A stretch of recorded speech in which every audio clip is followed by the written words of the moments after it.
एक बाई एका जनरल स्टोर्सच्या दुकानावर गेली, स्टेशनरीच्या दुकानावर, आणि त्या दुकानदाराला म्हणे, दादा छत्री आहे का? दुकानदार म्हणे, आहे ना ताई. ती म्हणे, दाखव. दुकानदारानं दाखवली. म्हणे, केवढ्याची आहे? दुकानदार म्हणे, 100 रुपयाची आहे. ती बाई म्हणे, 100 रुपयाची?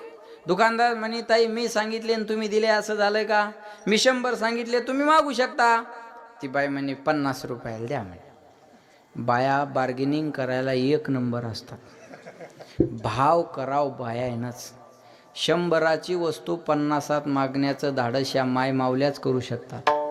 नवरा म्हणतो, अरे 70 तरी म्हण ना. ते मुके मरा, तुम्ही अशानंच घर मातीत घातलं. मी आता आहे ना, तुम्ही पहा फक्त. आता आहे का नाही? भाव कराव बायानच. म्हणे 50 रुपयाला द्या. दुकानदार म्हणे, ताई 100 रुपयाची छत्री 50 रुपयाला मागता, एवढी काही कमाई असते का? एक काम करा, ज्या भावात मला आली त्या भावात घेऊन जा. 80 रुपये द्या आणि चला घेऊन जा. तिला वाटलं आता कमी व्हायला लागले. ती म्हणे, आता 40ला द्या. ते म्हणे, आता 40ला द्या. दुकानदार म्हणे, ताई 100 रुपयाची छत्री 40 रुपयाला मागता, एवढी कमाई असते का? हे बघा, सकाळी सकाळी आलात, माघारी लावणं बरोबर नाही. बोला, नाट लावून घ्यायचा नाही. आता थोडी जळ मी खातो, थोडी जळ तुम्ही खा. तुमचे 40 राव द्या, माझे 80 राव द्या. पहिल्यांदा जे शब्द टाकला ते 50 द्या आणि चला घेऊन जा. ते म्हणे, आता 25ला द्या, लास्ट आणि बेस्ट. बरोबर आहे, मानतात ना असं बाया, लास्ट आणि बेस्ट आता 25ला द्या.